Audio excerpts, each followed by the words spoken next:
Senhor presidente, senador Aloysio Nunes, senhores senadores, senhoras senadoras, telespectadores da TV Senado, ouvintes da Rádio Senado.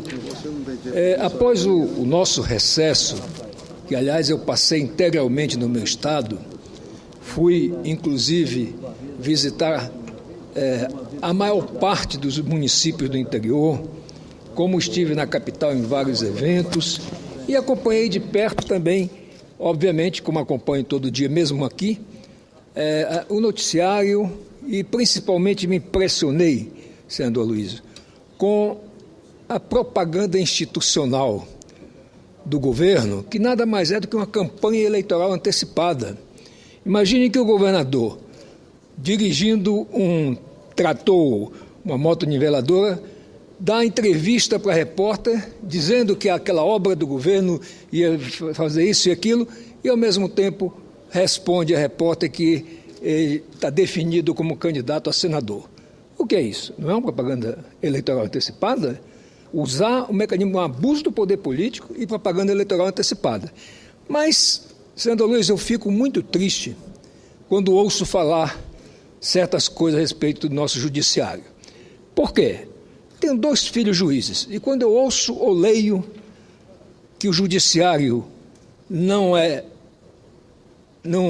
age no tempo certo, age sempre devagar, quando dizem que no judiciário existem muitos membros que se corrompem, isso me maltrata muito. Mas realmente eu fico, por outro lado, preocupado, já externei isso para o ministro Marco Aurélio, presidente do TSE atualmente, que realmente, pelo menos no que tange a justiça eleitoral, a população de fato fica descrente da justiça. Porque esse governador que está lá em Roraima agora, ele está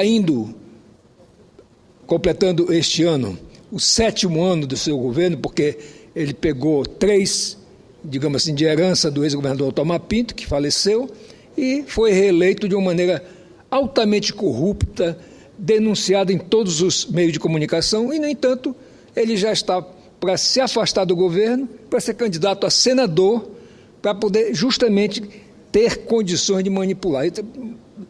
Ainda bem que o Supremo agora tem tratado, principalmente, certos figurões de maneira muito rígida ao pé da lei.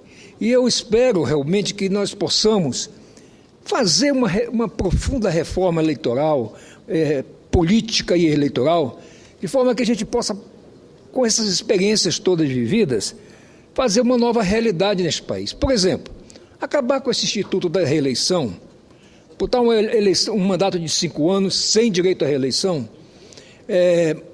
fazer a coincidência das eleições, porque senão, senador Luiz, o que acontece? Aquele inescrupuloso que governa um estado, como é o caso do meu, o que acontece? Ele pressiona os prefeitos, ele pressiona os vereadores, ele compra fulano, beltrano e ciclano, e aí tem, quer dizer, o poder político e econômico na mão da máquina estatal para fazer campanha a seu favor.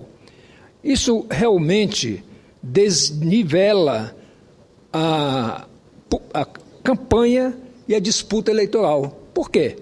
O governador usa os horários que ele tem direito para a divulgação institucional do governo para fazer publicidade política. E, ao mesmo tempo, tem ele e o seu grupo 80% dos meios de comunicação na mão, tanto televisão quanto rádio. Então, eu fico muito preocupado de ver que meu estado está passando por esse momento, um estado que nunca foi endividado, hoje está altamente endividado. Toda hora é greve de categoria A, B, C, D e mais importante, de categorias indispensáveis para a sociedade, como é o caso da saúde, da segurança, da educação. E, no entanto, é aquela história.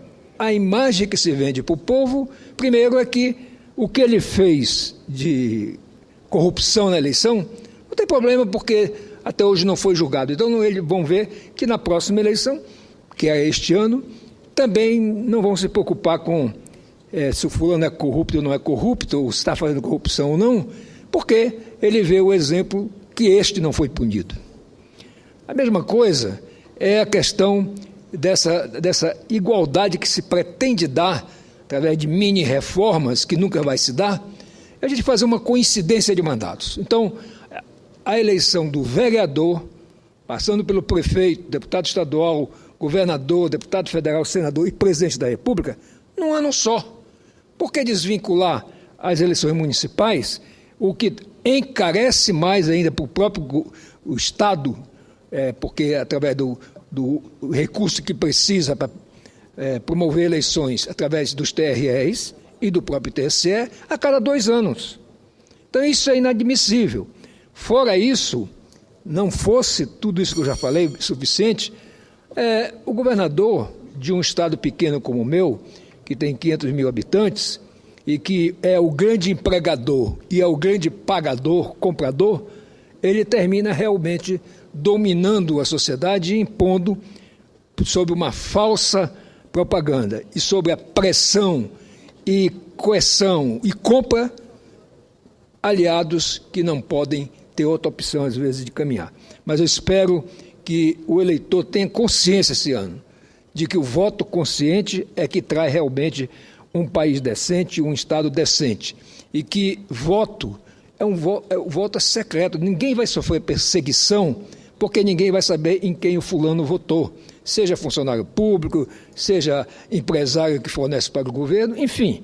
O importante é que nós possamos criar realmente um mecanismo que possa dar a segurança necessária, tanto para os candidatos que disputam honestamente uma eleição, como também para o eleitor não ser vítima de corrupção, de coerção, de abusos de poder político e econômico. Muito obrigado.